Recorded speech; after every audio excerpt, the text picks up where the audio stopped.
Can you get that I'm very enthusiastic about this stuff? Dude, I get laid from this. Smile. Next is stacking. You're going to stack your openers. An opener is a small story, usually about 30 seconds long. A personality-conveying story, non-threatening, non-telegraphing of your interest. Just a little story that you can use to initiate the chat. In initiating the chat, you're going to be stacking. You're going to have several of these openers in your head, okay? Several little stories to tell. Since they're small, you can use them at the beginning. Since you have many of them in your head, you might as well stack them, all the small ones, up at the beginning. An opener can be used later on in the game as a routine. It's just a small one. Like a comedian has small jokes, big jokes. He's not going to start with a big joke. He's going to start with a couple small ones and then go off into the bigger things. Some jokes take 5 minutes to tell. Other ones are, you know, does this shirt make me look tall? Oh, dead room. I have these big-ass boots. They're like, make me almost 7 feet tall, plus I wear top hats sometimes. And by saying, does this shirt make me look tall? That's funny. So she's a part of a three-set. There are 2 people with her, right? Let's say there's a guy and a girl with your target. Well, at that moment, a lot of people will say, well, there's a guy. It's harder. I'd rather go into a three-set with 3 girls than a three-set with, you know, only 2 girls and a guy. The truth is, going in with into a three-set with 1 guy is, in fact, easier. Why? Because most guys will go up to a three-set easily, and so you know that three-set that's in that public gathering has been approached earlier on in the day, so maybe several times even. Hey, ladies, looks like the party's over here, right? Kind of the typical average frustrated chump AFC style stuff, right? But very few of them will muster up the courage to approach a three-set with a guy in it.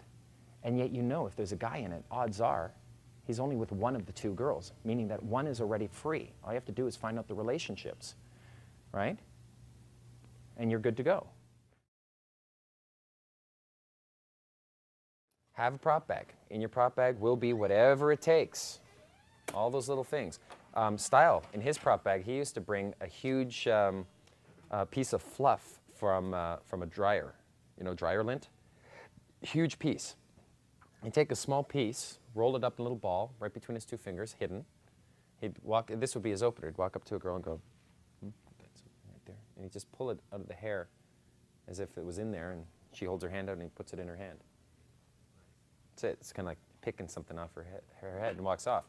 Sometimes they won't hold her hand out, so he goes, puts it back in her hair, and walks off. A few minutes later, right?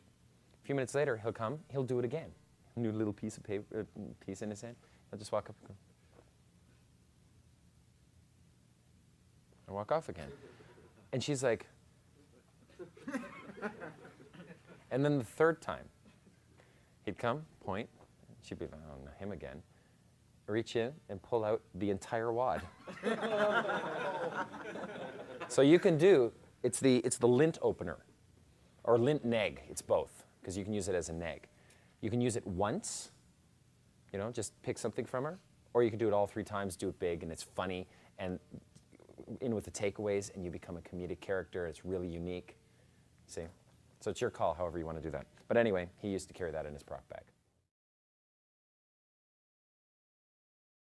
This is how I view multiple thread theory. I always think of my hand for some reason. What is multiple thread theory? Here's a conversational thread, okay? A conversational thread like you're going to say an opener, right? As I'm saying the opener, I may pause it, because or not opener, but any routine.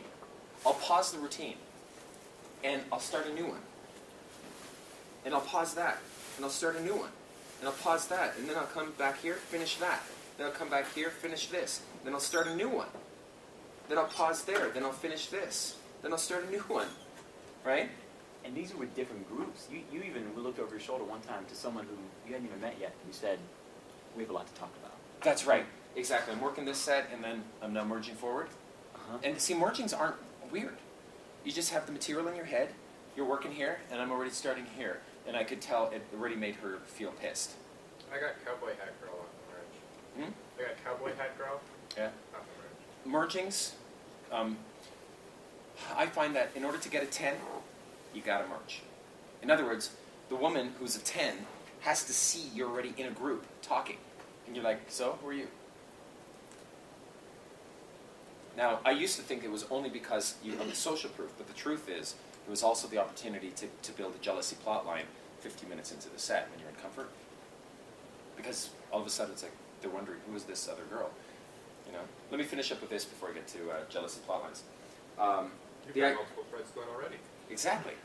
And multiple threads are natural when you're in rapport with somebody.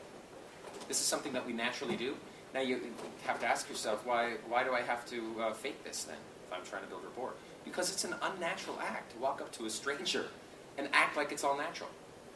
So we're trying to trick them into feeling like, you know, we're in rapport with them. So we start a conversation, we pause it. It also is very interesting. It keeps them interested. As soon as a conversational thread dies, like let's say this conversational thread isn't complete, but it was going dead, I don't have to go back. I can just end it right there as I start a new one, right? The idea, though, is notice how there's a lot of different conversations. Some of them I finish, but there's always a few that are still open. So near the end, when I'm ready to build a time bridge or a bounce, I can say, oh my God, we have so much to talk about. And she'll go, I know. That's what happened with the black girl. Well, remember the little, she was like 5 foot tall black girl? I got her phone number. It was Crystal. I don't think I saw it. Yeah. But I always love to leave, you know, a couple threads going. So it isn't a linear thing. You're not going to be doing one story, then when you're done, the next story, then you're done, then the next story. The way it really works is, an opener is just a small story. You'll do an opener, pause, throw your neg, continue your opener, finish your opener, stack to the next opener, fine, you can, you know, somewhere in there, throw the neg, continue your opener, finish it, now you're off into bigger material, start your material. As you do your material, if you want to throw a neg again, you may then continue, pause, start a new piece of material, pause, continue the first routine, continue it, finish it, done, start a third one, pause it, finish the second one. Does that make sense? This is what we're doing here. That happens in natural conversation. The way it happens, one moment, the way it happens is they are going to say something because your story has reminded them of a story that they want to include. So shut up and let them do it, if it works for you. If the conversational thread that they've initiated, if you feel like it's not going to work for me, she's not investing anything positive into this, you know, like if she starts talking about her fucking boyfriend, snip her conversational thread, get back on yours. Well, we don't go for a phone number just because she's attracted to us. We now have to prove that we are attracted to them. If we can do that, then they will want to build some comfort with us. If we try to get a phone number before they've built enough comfort, we'll get a phone number, but we'll never see them again because they don't have the comfort levels constructed, built up. So it takes at least, from meeting to getting her phone number, at least, on average, about 25 minutes. Just knowing that, based on my successes, completely changes the game because most people are trying to get the phone number 3 minutes in. Boom. They're cutting themselves off at the fucking knees. Boom. Instead, get to know the girl a little bit first. It's at least 25 minutes, all right? We are going to perfect those 25 minutes because if we can perfect those 25 minutes, we will be laid like rock stars.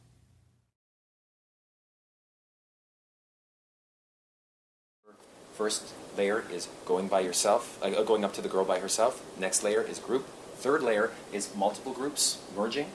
Fourth layer is allowing the previous night's successes to assist you in the next night, which is called the use of a pivot. Okay? And like, you know, I met 2 girls yesterday. I can call them up and invite them out today. Now I have 2 girls on my arm. I'll come out with girls who are going to stay with me all night long, and I get to, you know, say I'll be back in a sec and work other sets. It's going to help me dramatically. Sets always open if you have women with you. Always. Guys, girls, it'll always open because you're non-threatening. I've already got girls with me. They're already on my arms. So that's the use of pivots. That's layer 4. And then there's the coveted fifth layer, which all of us should be playing. The social circle role, okay? That's the fifth layer, where you allow the previous month of success to assist you in the next month. That's where style plays. I've been traveling lately, so I can't really work there, but that's the way I was doing it when I wasn't traveling, when I was in Hollywood. We would just, Stella and I, we'd go out with a group of people. We were like you see people do. They go out in groups. That's normal. Going out alone and sarging by yourself isn't normal. It's a lonely thing. But if that's all you've got going for you, you've got to start at level 1 if necessary, then lead to level 2, then lead to level 3, You got to start somewhere. Get out there. Do whatever it takes. I go alone. If I have to, I don't have social value today. I have nothing. I'm starting from scratch. Just broke up with my girl. God damn it. And one of the weird things is when you have a girlfriend, your social circle sort of diminishes because you never have time for them. So you got to build up another social circle, right? How about a 3-set? 2/3 of all approach scenarios with a attractive woman that you'd like to meet, 2/3 of them are going to be 3 sets. It's just the nature of social dynamics. You go out to any public gathering and people roll in numbers. The girl who came alone, she's not going to be alone for long. She came for a reason. She's out there to see her friends. Her friends are there to protect her. The more pretty she is, the more, objectively pretty, it's a mathematical formula what beauty is. The more beautiful she is, the more she has to protect herself. And that's why, she'll go to a loud club environment, right? A loud music, rather, club environment rather than a quiet one. Because, while we will say, well, it's so loud in here. Well, where there's a problem, there's an opportunity. Loud means hot girls. There is a correlation, a direct correlation between the music levels in a club and how hot the women are. I've discovered this by, countless times going to public gatherings. There is a correlation. And the reason why they accept the loud music is because it protects them from the barrage of bore, every lovable loser walking up to them and saying, oh, hi, my name's Eric, what's your name? She doesn't want to know your name. She doesn't want to remember it. She doesn't want to give her personal information to you.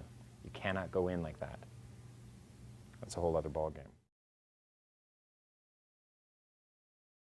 Some people have asked me, is there like a CD maybe I could listen to? I'm going to be going to a party and I want to be in a good mood when I get there. Maybe there's a CD I can listen to. Dude, the whole purpose of a party is to be in a good mood. You don't try to get yourself in a good mood on your way there, you are in a good mood. No, man, you get there and you let your first 3 nervous sets get under your belt. You barrel through these first sets. So the 4th set comes along and it's easier. And you're in a good mood because you've had 3 sets before that. And those are what we call warm-up sets.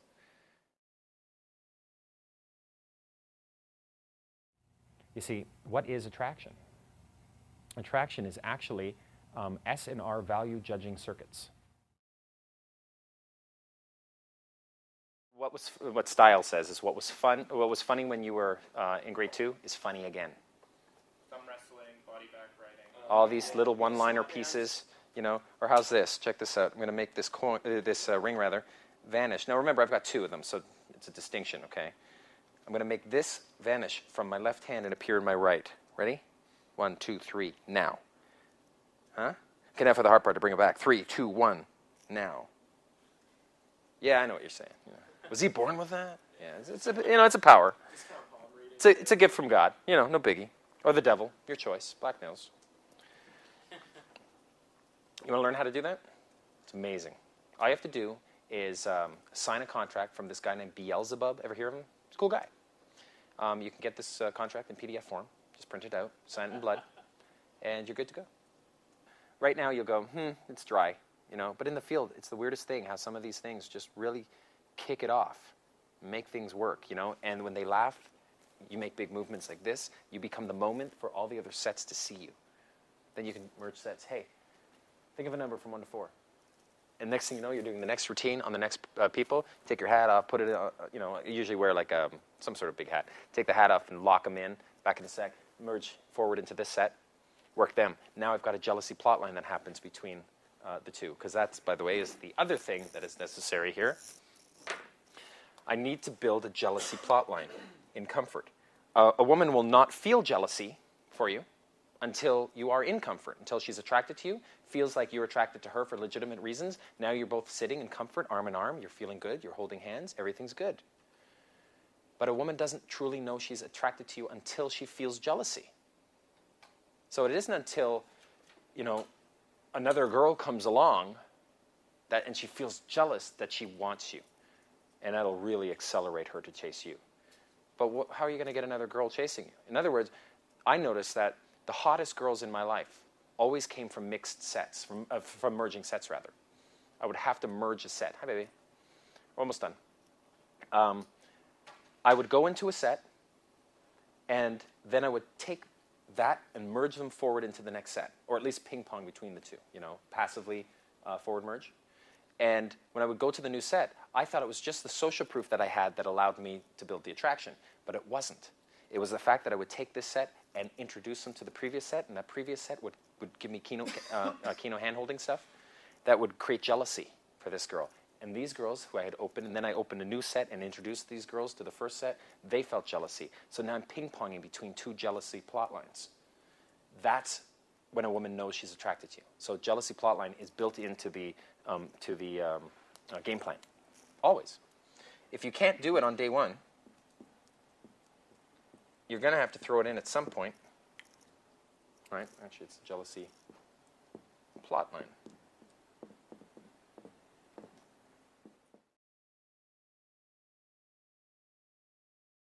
When is a set over? I mean, if they're still communicating, there's still a dialogue. Do you still stay in it? What do you mean? When is a set over? Like if When they're you complaining, like, you know, Oh, I see. if you're For that nagging, moment. they're nagging back, or there's some sort of It's not over until. You mean over as in like you anticipate it being over? Like, yeah. Okay, that's not over. Over is when you say goodbye, goodbye, you're gone, you're both 50 feet away, that's over. So you're not asking for when is it over, you're asking for when do you think that it's worth cutting off early, right? I'll do it when a girl says, could you please go away? Thank you. I'll say, it was a pleasure meeting you. That's it. I don't get it too often. But I mean, that can come very. It can come right away. If a girl says, fuck off, on your open, you'll say, you are a little shit. Oh my God, I've eaten girls like you for breakfast. You'll be ready for that. And if she goes, that's nice, I don't want to talk to you. Pleasure meeting you. That's it. That's all you got. It's your eject. Pleasure meeting you. Write it down. It's an eject. What happens when you don't know where to go? You know, you go 20% further. That's what Style did. That's how he got good. When you run out of material, you don't know where to go. You're like, fuck, I'm stuck. Am I in A2? Am I in A3? Where am I? What am I doing? At that moment, that's when you'll say, all right, I'm going to learn now. I'm going to stick in here 20% extra if it means them thinking I'm a big asshole, you know, or weird, creeping them out. You know, hey, we're in a public gathering. They're going to get up and leave if worse comes to worse. You know? So you learn within that. But that's all a part of practice game. Solid game is to, you know, leave and then reapproach later, maybe with two girls in your arms, right? But practice game is where, hey man, I don't know what I'm going to do next, so let's figure this out. Let's try some new shit. And you're all going to have to barrel through that, all right? It's a humbling thing too. You know, once in a while, I'll find a point in the game, some social dynamic interaction takes place where I'm just not prepared for it. I don't have a solution for it. So I'm like, all right, experimental game hits, let's move forward, 20%, let's go. Let's go figure this one out. You know, it's the only way we can solve all the potential interrupts anyways, by trial and error like that. Do the girls ever start nagging you back? Mm-hmm, yeah. Are they good at it? Yeah, they're pretty good at it, yeah, and they're fun. You want them to, you know, you want them to. You know, the attitude of saying, you know, were they bitches? That doesn't matter. You know, that's just a protection shield. They're not bitches. They're not really bitches. They're all going to, one day, you know, the bitch that said, can you go away, please? She is going to have sex with some guy. And when she does, she will spread her legs for him and say, fuck me, baby, fuck me. Oh, my God, you're so big. She's going to do this. Why can't that guy be you? So instead of saying, you know, coming up with the excuse that she's a bitch, like she was just being a bitch to you and it worked. But the guy that she is having sex with got through that bitch shield. So why can't that be us? Let's discover a way through it, and don't take it personally when she behaves that way to us. You know, she's doing it for a legitimate reason. She's protecting herself from a barrage of bore. We can only choose from the women who have first chosen us. So if you want options, you have to make all the women attracted to you, good looking or bad looking. You know, wouldn't it be great to walk through the world and have a skill set to make anybody think you're attractive? Ugly people, guys think that you're the cool guy. Beautiful women, practice on the ugly girls. You know, I'm not saying that you have to have sex with them, but you certainly can shoot the shit with them and practice your personality conveying material. We have to, you know, systematically convey certain characteristics of an alpha male. I remember when a girl once left her Angora pink sweater. And it didn't even, it was just washed. It didn't even smell like perfume or anything, but it just smelled like girl. And she left it there. And I had to leave it out because I was like, well, next time I see her, I'll give it back to her. And I smell it every once in a while. I go, God, this is girl, you know, pink. It's the only pink thing in my room, you know, it's girl. And it made me think of her so much more. So here's another thing you can do. Get yourself a $1 necklace. And then you take it off and you say, you're not a thief, are you? Well, I want you to hold on to this. It's very important to me.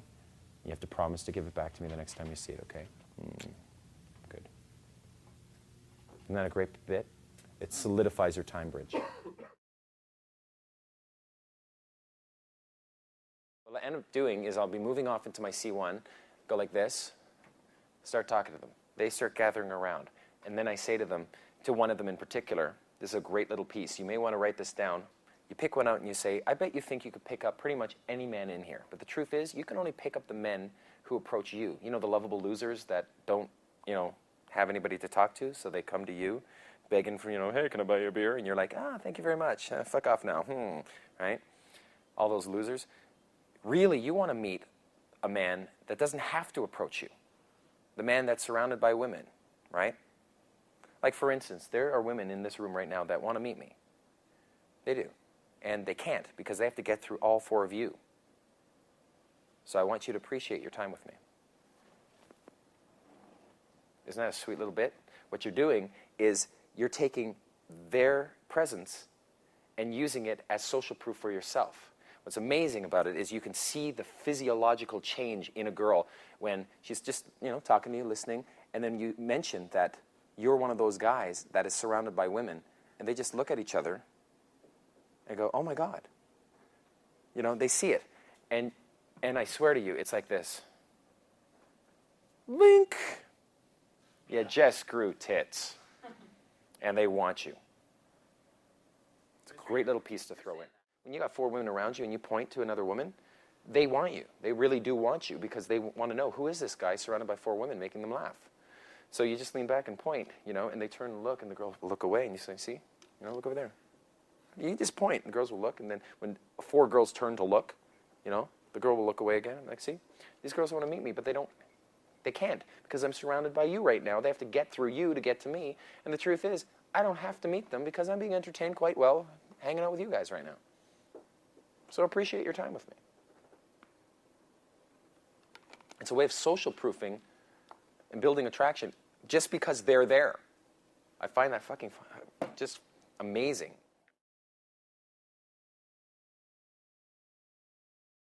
For example, let's pretend you were my target and you were my obstacle, okay? Now, just because I label you obstacle, I don't mean it to be derogatory. Here, hold this for a sec. Good. By locking my target in with a prop, I'm going to show you something cool with that in a sec.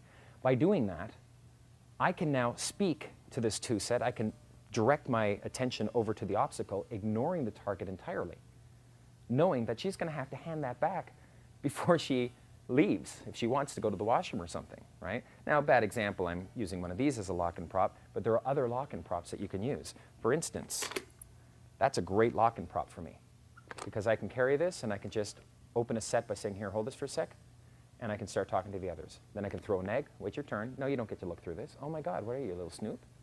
Wait your turn. You'll get your turn when you're good and ready, when you deserve it. For now, you need some crayons and a helmet. There's a corner. And you say it playfully, and then I can demonstrate a higher value to the obstacle. Email. Don't do email. Honestly, don't do email. A woman's brain is not emotionally hardwired for email. You know? Think 40,000 years ago. Time bridge. I'm going to see you again. Like would happen if you were living 40,000 years ago. I'm going to see you when the sun is down over there. Be there. And if she's not there, well then something went wrong over here on this end. A pickup artist is a performing artist. Your job is to use some form of material, just like a comedian uses material, for his personality to ride in so he can deliver it to the audience. You're doing the exact same thing. You need to open the set. So does a comedian. That's why I called them openers. An opener is merely a story that is short, that you can begin with. You could do 2 or 3 of them, right? That's called stacking openers. And then you can lead off into the bigger routines. But you can't open with a big routine because you might lose them. Their attention is very short and you have no value yet.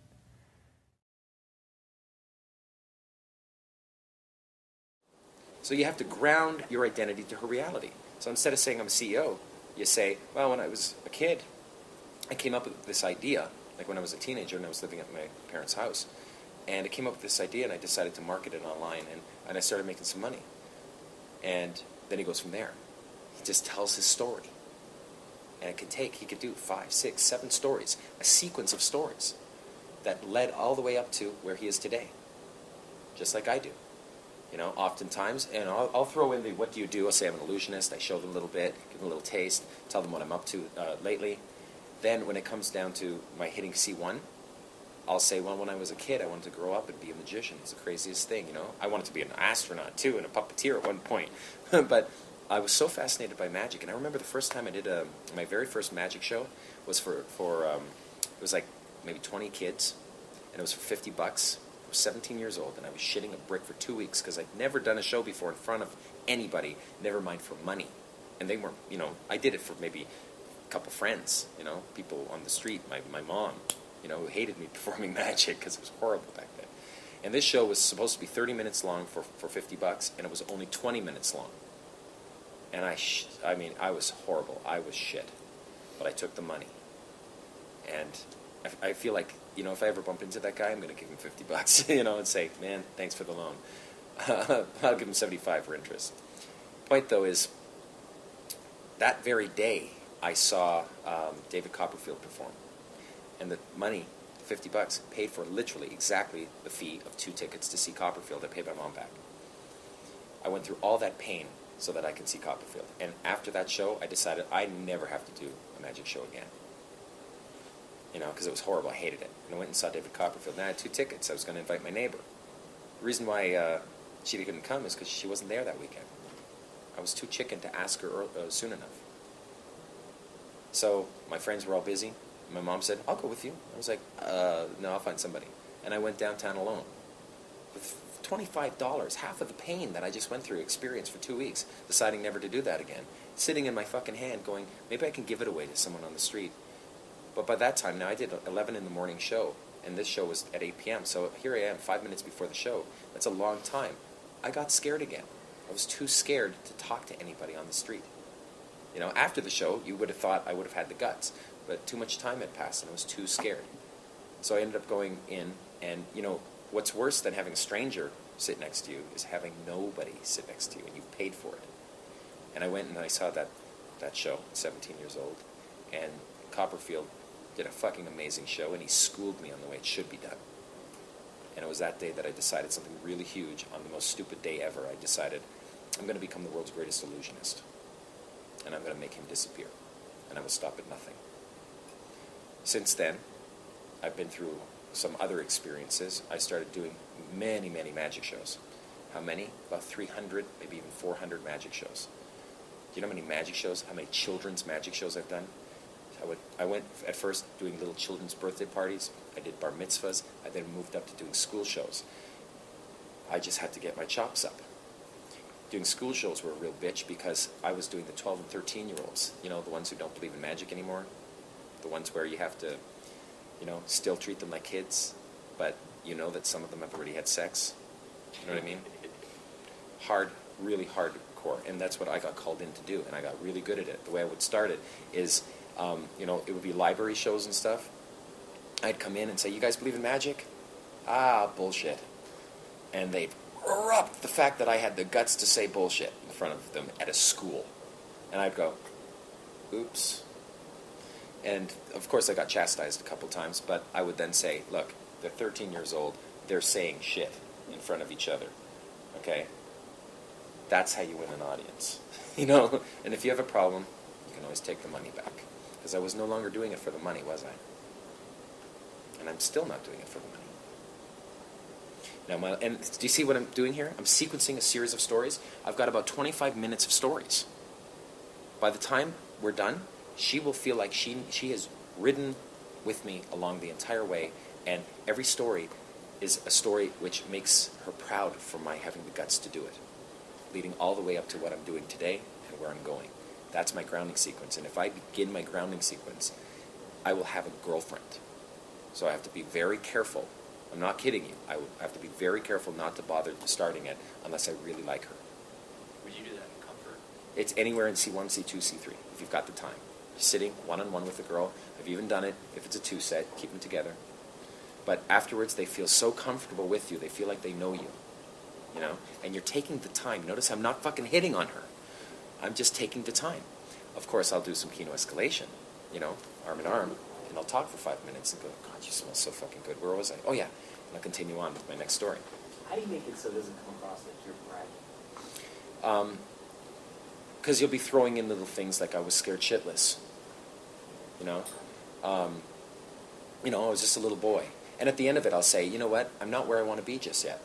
I'm still in the midst of turmoil. I just moved down to Vegas.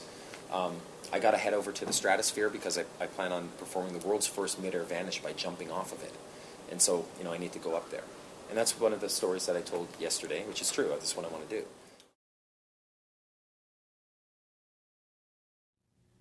I have to ask them, "So, how does everyone know each other?" before I can give indicators of interest, because I don't know who the boyfriend or the brother is, right? Also, even if it's a two-set of females, I will still ask, "So, how do you all know each other?" It's a waypoint. Every single one of you will say it. Let's hear you say it. 1, 2, 3. So, how do y'all know each other? One more time. 1, 2, 3. So, how do y'all know each other? One more time. So, how do y'all know each other? It is a waypoint. You have to ask that in every single set. You can't do it too soon, because if you do, it telegraphs interest. So how do y'all know each other? It's like, I'm trying to get the girl, right?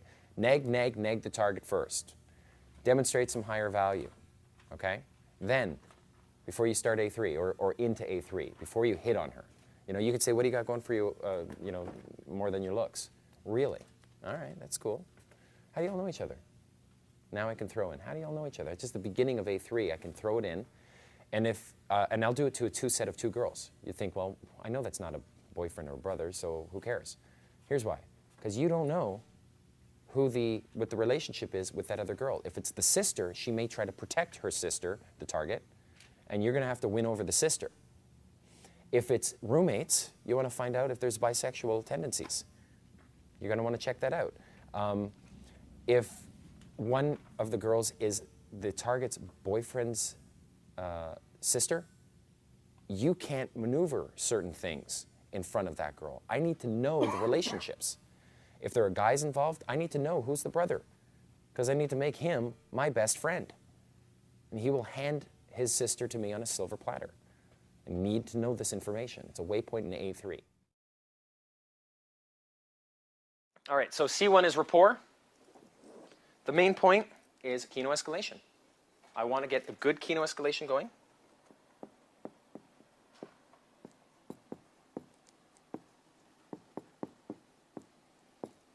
And comfort building routines. Comfort building routines really are the same as DHVs, only instead of telling the DHV, telling the story to the group, you're telling it straight to her. Which is kind of fascinating. The fact that you can use a routine. If you do it to her, you're building comfort with her, right? Letting her get to know you, and you're entertaining her. But at first, you can't do it straight to her because it telegraphs too much interest. So you got to neg her, and then do the storytelling to the rest of the people. Or hell, do it to an adjacent group and merge the groups together if you can get more people involved, okay? So she can hear you tell a story. The demonstration of higher value comes in being able to tell that story not to her, but to a group of people and get away with that and have, and captivate them for a little bit. Like the skill set that I've developed that allows me to work in front of you guys right now, and I assure you, I have absolutely no nervousness talking to you guys. You're guys. You're not even hot girls, The same skill set, women really appreciate. So if I had a woman here, she would find me much more attractive because of this. Because when you lead the men, the women follow. That's why I have on more than one occasion brought girls to my seminar. I meet a girl on day 1, and on day 2, she'd be sitting here watching me teach it. No word of a lie.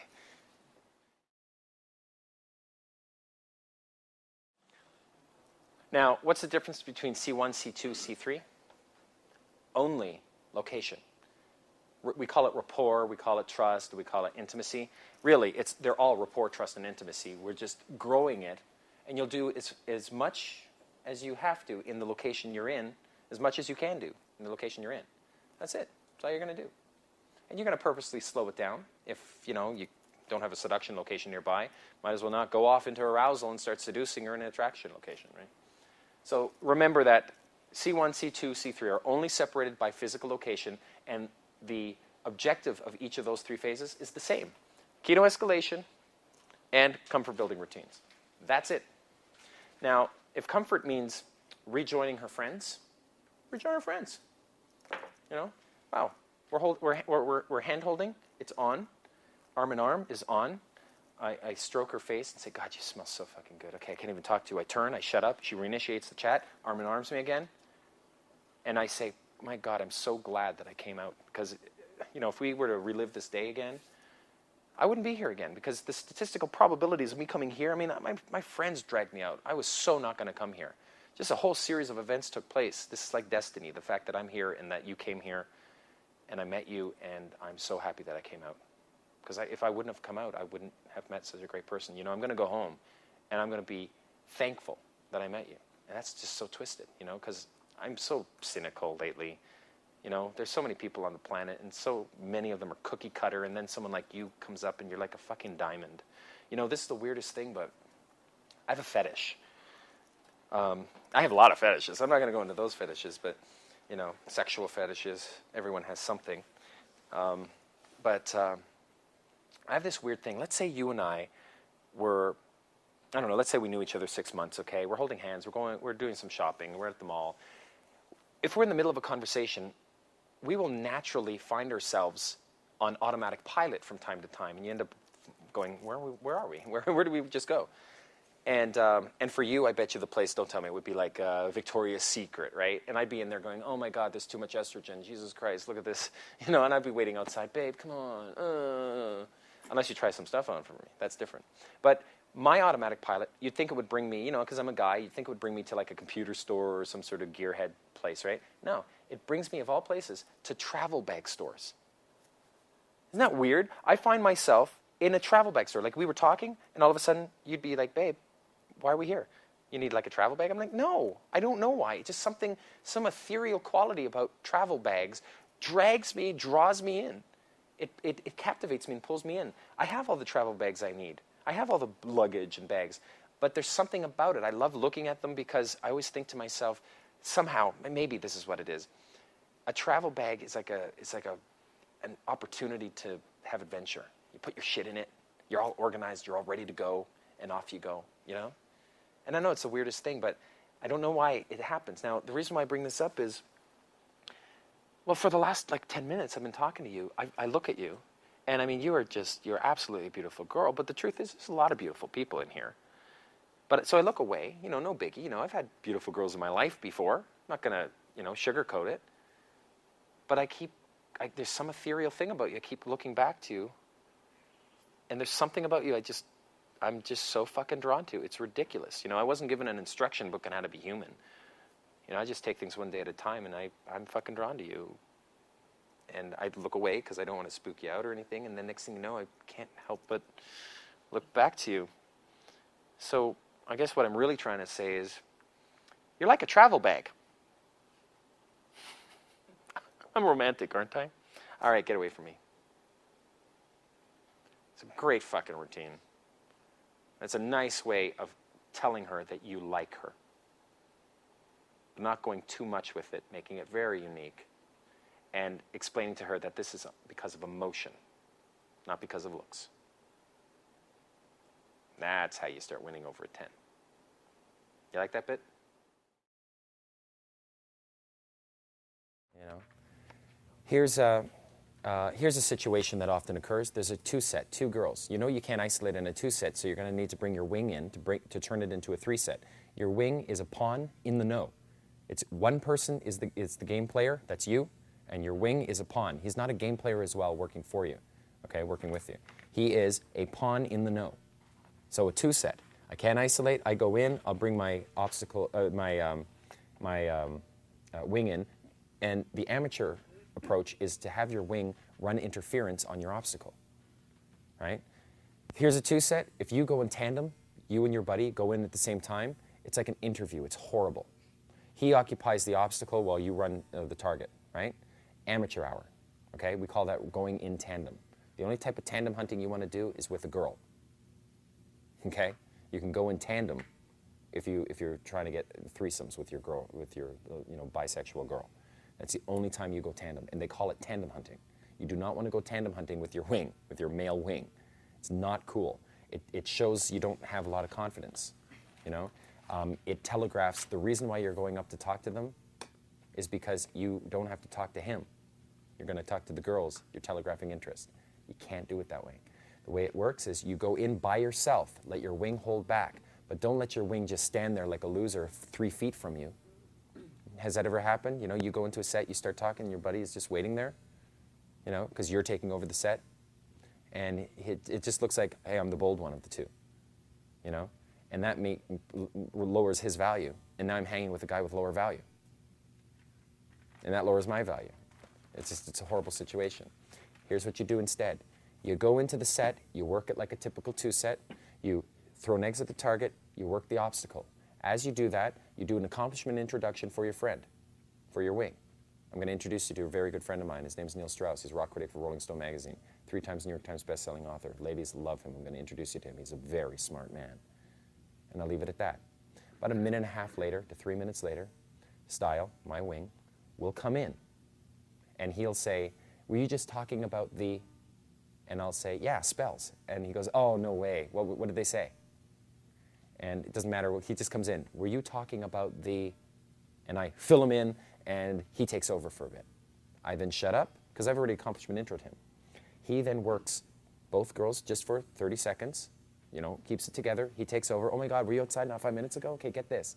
And he tells the story, but from his perspective, it's a three-set. He's going to talk to me. If this is my wing sitting here, and these are 2 girls, I can shoot the shit with my wing. And these girls are going to listen to what I have to say. I'm respecting my wing. I'm not hitting on them if I'm talking to them, talking to my wing rather. But I'm still telegraphing interest. I'm conveying, and demonstrating a higher value to them, obliquely while I'm talking to my wing. You know, your wing is your buddy. He's important. You turn to him, talk to him, lock her in with a prop, but then talk to your wing. All right. So that having been said, your wing then talks to the target. Your wing will talk to the target quietly as you isolate the obstacle for a bit, and you start basically saying how great your buddy is. Okay? He's now going to start saying how great you are to your target. He's your wing. He knows the hottest girl is your target, even though you were talking with the obstacle. Okay? He knows this. He knows the game plan. Okay? And if he fucks you over and takes your girl, well, he won't be your wing for long. So, you know, you build a relationship with your wing. You know, you do the same for him. So now here's what happens. He then says, by the way, do you know Mystery? How do you know Mystery? Oh my God, you don't know? He's the guy who levitated over Niagara Falls. This guy is one of the greatest illusionists I've ever seen. He's amazing. Ladies love him. This man has dated some beautiful women in his time. Holy shit. That was it. That's an accomplishment intro. He says it to her, right? And then all we have to do is switch out, where I switch over to the target. From the target's perspective, I came in, lowered her value rather, raised my value in the form of ignoring, shooting the shit with the obstacle, getting the obstacle liking me, introducing a really cool person into the set who then accomplishment intros me and says how great I am, and then we switch out? You see how normal this is? I do this for 2 sets with a wing all the time. Now when we switch out, when he runs interference on the obstacle just to occupy her, it's going to stick. And when I start talking to the target and I start qualifying her through A3, it's going to stick. She's going to qualify herself because I've got such high value already before I even, said anything other than negs towards her. Now in that position, here's the best part. If my wing cannot hold the obstacle and it lets go, she just rejoins and it turns back to a 2-set that I can control because I've already disarmed the obstacle myself. As opposed to if you had a 2-set and your wing and you came in at the same time, he ran interference on the obstacle, you ran on the target. As soon as he fucks up and lets go of his obstacle is now my obstacle because she is not talking to him anymore because he has low value. She's bored. Well, guess what? She will assume that I, too, being his friend, have low value, and I must be making her friend feel just as uncomfortable as my friend made her feel. That she's going to come in and steal the target and say, come on, let's go dance, and pull her away from me. So you can't go in tandem. You see? Again, 2-set. Going alone, work the obstacle, neg the target, accomplishment intro, wing comes in, works the target for you, accomplishment intros, then you switch out, he holds the obstacle in homeostasis, keeps her occupied, while I work the target, who I now validate in A3, then turn to the other 2 and say, we like each other, you guys cool with that? Good. And now it's on. Now I can go Kino in front of the friend because I've said that. Kind of a complex piece and standard fare, right? I mean, I don't have any other better solution to handling a 2-set and pulling your wing in. That's how we do it.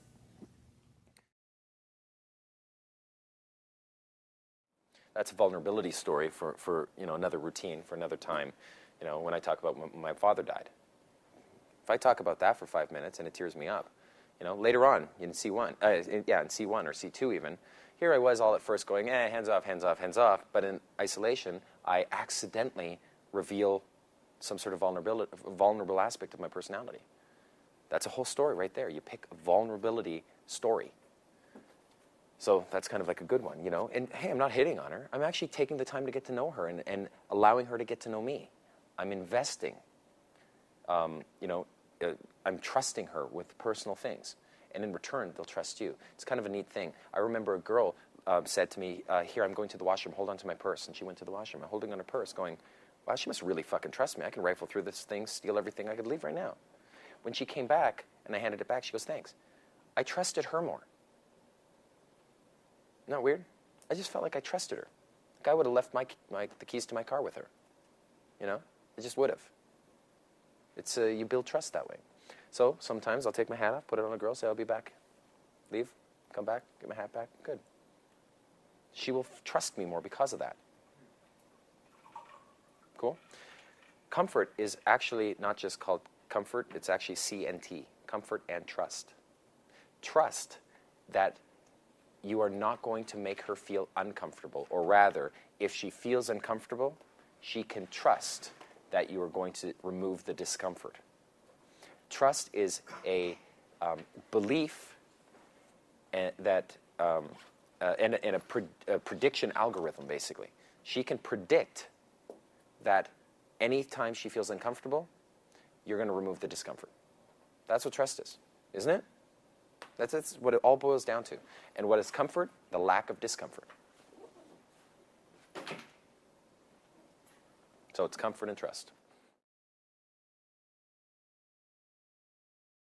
We come in, we're equal, style goes one direction, I go the other, I start up a set, he starts up a set, then I'll say, come on, let me introduce you to some friends of mine. I grab them and I pull them forward to Neil's set, to Style's set.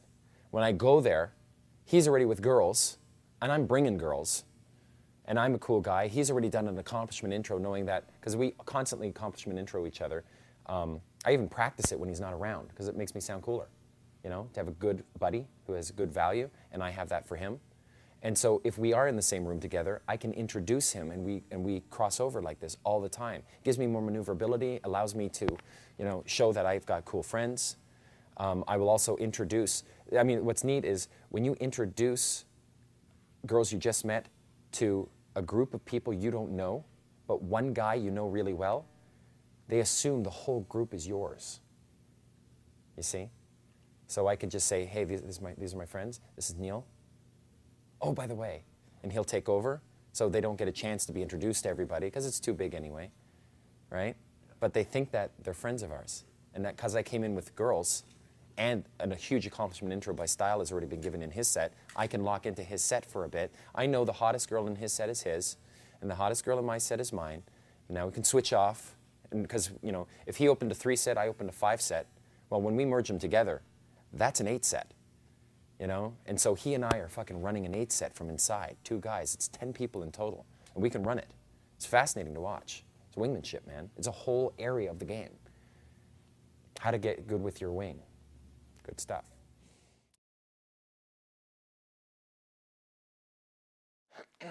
So we have these 3 physical locations.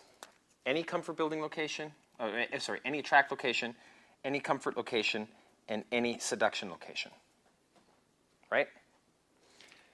We have to, there are fundamentally 3 ways of jumping from one physical location to the next. There are 3 jumps. When you understand these 3 jumps, you will know the 12 phases of the mystery method, the beginning, middle, and ending of attract, the beginning, middle, and ending of comfort, the beginning, middle, and ending of seduction, and then the 3 jumps, the different types of jumps, to get from physical location to physical location, because certain phases are best done in certain locations. Fair enough? The 3 jumps are, the first one is called a move. A move is quite simple. When you take her by the hand, say, come with me, and you move her 10 feet in the club. That's it. That's a move. If you take the whole group and you move her, move the target with the whole group and you sit down, that's a move. If the attract location, if you attract her, if they're already sitting down, you don't have to move them, save the step. Then you're off into a comfort location. Because some comfort locations are attraction locations. She may already be at a cafe, sitting down, with a couple friends. So you'll just come and sit and join them, and you don't have to move. Why would you have to move her? You can build comfort right there and then. It's only an optional thing. Moves, and the other 2, all 3 jumps, are optional. The whole purpose of getting a phone number is so you can see her again. Now, the phone number is merely the receipt for the option. See the difference? It's a metaphor, time bridge. So first you're going to meet her in the attract location, build some attraction, then you're going to move her to the nearby comfort location. Any comfort location.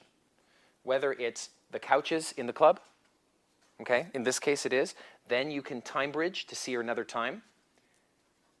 And the other location would be, I'll drop by, pick you up.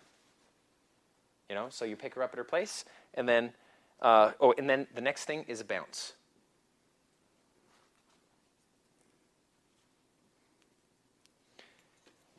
A bounce is the 3rd jump. A bounce is merely an instant date. An example is, my friends and I were about to grab a bite over at Mel's Diner. You're more than welcome to tag along. In other words, there's no time involved, because it's happening right away. I'm here with her right now, and now I'm going to change venues. I'm going to move out of the venue, and I'm going to go to another venue. Come with us. We're going to another club. We're on the list. Party's coming with us. That's a bounce. And why is it called a bounce? Because that's what we call it in the field. It's like, dude, we're bouncing. Coming with?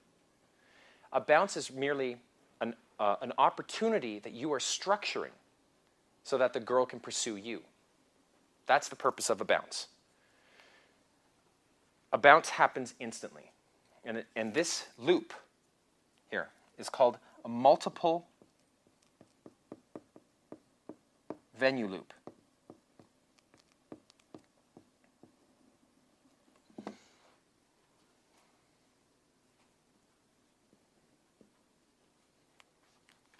That's a multiple venue loop. The more venues that you take the girl to, the more memories she has with you. And you can shrink your 7 hours down to 4 hours. I would rather have a girl come with me to 5 different locations than sit with her in one for the same amount of time. It's more entertaining, more interesting, and also every time she compromises her safety by coming to a new place with me, and it turns out she's not killed or raped, you know, and she arrives there safely and she's there with me and everything's fine, we're building trust. So this is really a trust-building cycle right here. What we call a rapport accelerator. So some of the boys online called it. Time bridge is known as a dating loop. Now, the only reason it's called a dating loop, are you going on dates? Well, time is involved in it. That's why you're setting a date to see each other again. So you're going to meet her. You're going to move her into any comfort-building location that's nearby. It's just a move. 40 feet, 50 feet, that's it. From there, can you move her into a seduction location? If you can move her into the bathroom, you're good to go. That's fool's mate, straight through. The only problem is, remember, it takes 7 hours to go from here to here on average. So if you're like, you know, you've done 5 minutes of attraction, you moved her to a comfort building, and you've worked her for 2 hours there, you know, getting all hot and horny and aroused, can you move her into seduction? If you can't move her into the bathroom, she's not going to do that. Don't try to go seduction here until you can build a solid time bridge. Next thing you know, you fingered a girl, and you go for a time bridge, and she never sees you again because she doesn't have comfort with you.